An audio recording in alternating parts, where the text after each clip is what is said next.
they lost me. I woke up some days later, a couple of days later, and the first thing I remember is the team of doctors standing around me and asking me if I knew what year it was. Wait, when you say they lost you, can you clarify what that means? Yeah, I died.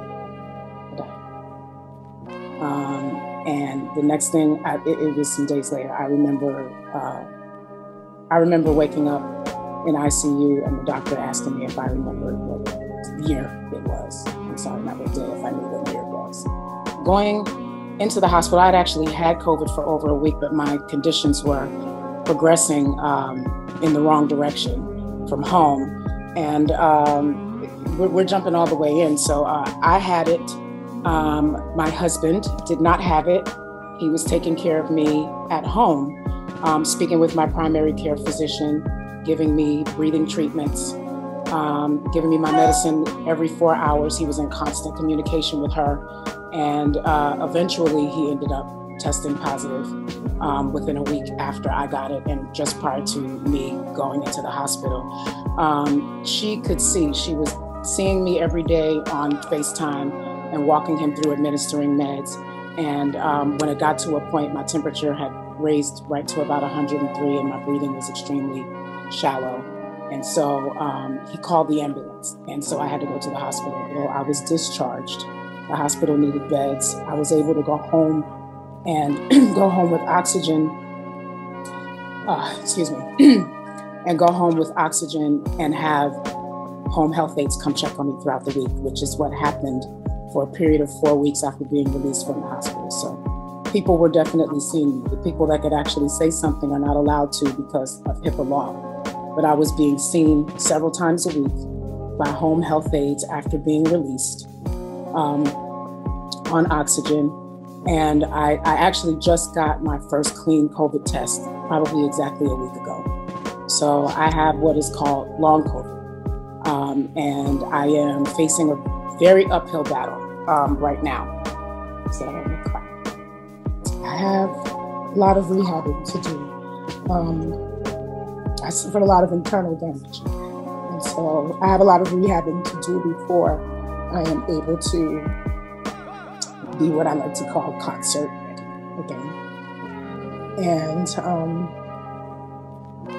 following the year I've had losing so many people, I had just lost my grandmother before I was diagnosed. And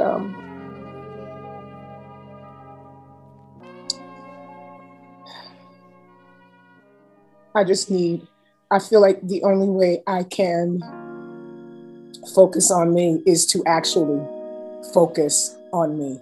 There were people, I don't know how, fans or whoever they were, coming to my house, people ringing the bell, leaving things at my doorstep, disturbing my neighbors all times of the day and night. I've had that happen. It got to the point, and this wasn't months ago, I literally just left my house maybe a week ago because I couldn't rest there.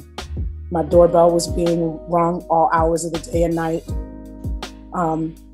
I turned off everything. I wasn't on social media. It hasn't been 2 months since I've seen my sister. It's been a year. I haven't been in the same room with her since my mother's funeral. Prior to that, we hadn't seen each other all pandemic long. That's not new for us. It's not new for us. We've been strained for a very long time. I was never missing. I was in my home. I was being seen by doctors. First and foremost, with 2 people in the house with COVID, we both had COVID. There was no visiting. There was no visiting the house. We both had active COVID cases. Everyone in my family knew exactly where I was.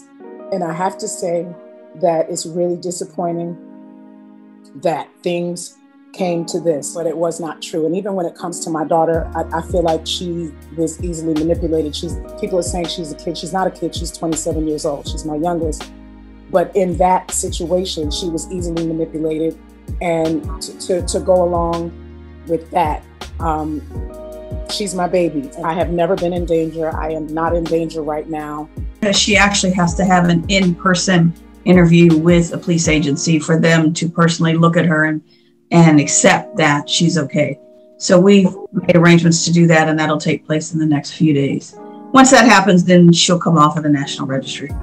Well, I want Kelly to focus on getting through this part of it because of the emotional aspects that she's dealing with, not only from the illness and the residual impact of the illness, but just from the sense of betrayal she's dealing with from her family.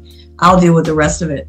There are some conversations that we are going to be having with respect to the fact that this was a false report of a crime. Just want to say thank you to everybody who was concerned. I want to say thank you for your prayers, for every vigil, for every person. This is a horrible situation. I would never misuse the justice system to push a personal